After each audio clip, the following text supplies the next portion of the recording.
सोने से पहले उसने अपने गुनूदगी में लिपटे शौहर को मुखातिब किया। सुने, फजर में उठाऊं आपको? उसने नींद में डूबी आंखें खोली और थोड़े कड़वे लहजे में बोला, तुमको कितनी दफा कहा है मैंने, मैं नींद से नहीं उठ पाता फजर में, सारा दिन का थका हारा होता हूं। वो उसे देखते हुए बोली, पर नमाज तो फर्ज है ना। फजर ही क्या, आप कोई भी नमाज अदा नहीं करते, बस जुमा या ईद। उसकी बात सुनकर वो झुंझलाकर बिस्तर पर बैठ गया और कहा, देखो तुम नमाज पढ़ती हो, मैं कभी नहीं टोकता, मगर ये बार बार मुझे मत लेक्चर दिया करो।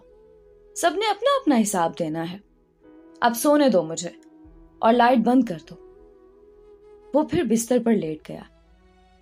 अच्छा सुने, उसके फिर पुकारने पर उसका जब्त जवाब दे गया, एक बार कह दिया तो क्यों बहस कर रही हो बार बार।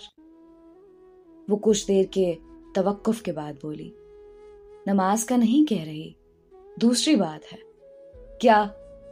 उसे समझ नहीं आ रही थी अब वो क्या पूछना चाह रही है। मुझे कल पैसों की जरूरत है, जो आपने दिए सब खत्म हो गए। सब खत्म हो गए? उसके लहजे में बला की हैरत थी। खुदा की बंदी, ऐसे कहां खर्च किए पैसे? अभी आधा महीना बाकी है तनख्वाह मिलने को, और तुमने महीने भर का बजट अभी से खत्म कर दिया। मैं आपको हिसाब नहीं देना चाहती, बस हो गए खर्च, कल बंदोबस्त कर दीजिएगा पैसों का। उसकी बात पर उसके तन बदन में आग लग गई। क्यों हिसाब नहीं देना चाहती? पैसा क्या दरख्तों पर लगा है जो तोड़ ले बंदा? ऐसा तो आज तक तुमने नहीं किया, फिर इस बार? कुछ भी हो, मुझे सारा हिसाब चाहिए। अभी उसका चेहरा बता रहा था वो सख्त गुस्से में है। उसकी बात पर वो मुस्कुरा दी। वो हैरत से उसे देख रहा था। तुम हंस रही हो, मजाक है क्या ये? वो बोली, मैं इसलिए हंस रही हूं कि अल्लाह ने आपको इस घर का सरबराह बनाया, और जब आपकी सरबराही में मैं हिसाब ना रख पाई तो आपको गुस्सा आ गया। अब सोचें, कल को आपसे भी वो रब माशर में हिसाब मांगेगा तो कैसे देंगे?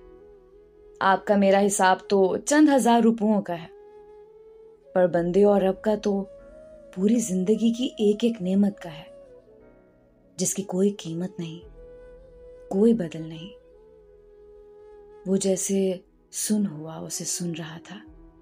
वो फिर बोली, मैंने तो आपको मजे से कह दिया मेरे पास हिसाब नहीं, पर क्या आप उस बड़े दिन उस रब के सामने ये कह सकेंगे जिस दिन बड़े बड़े बादशाह उसके सामने कांप रहे होंगे?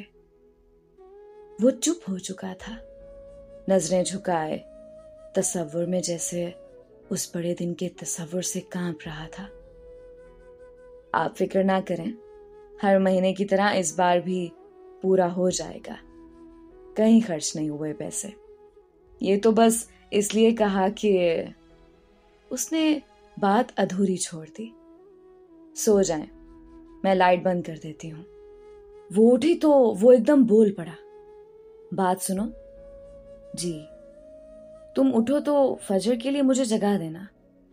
ये कहकर उसने करवट बदली और आंखें बंद कर ली। उसकी बीवी ने उसे मुस्कुरा कर देखा और बत्ती गुल कर दी। फजर में एक नई रोशनी फूटने वाली थी।